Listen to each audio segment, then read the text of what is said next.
messieurs, chers compatriotes, les Français ont placé la liste du Rassemblement national conduite par Jordan Bardella en tête des élections.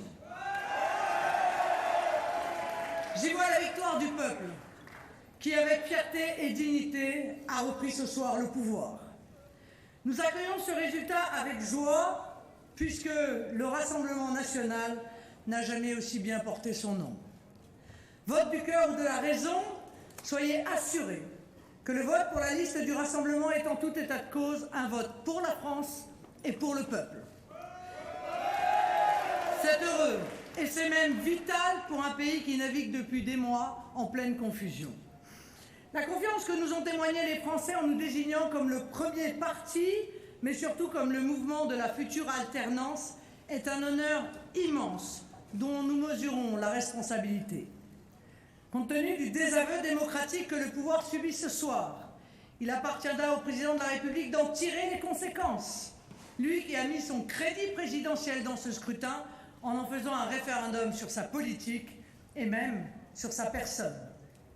Il n'a d'autre choix, selon moi, au minimum, que de dissoudre l'Assemblée nationale en faisant le choix d'un mode de scrutin plus démocratique et enfin représentatif de l'opinion réelle du pays.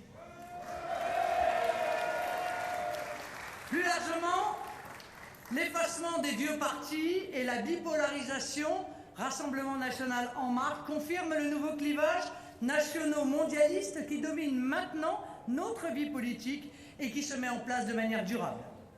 Ce débat fondamental conditionne le devenir de notre nation et de notre peuple et conditionnera les choix que les électeurs auront à faire lors des futures échéances électorales.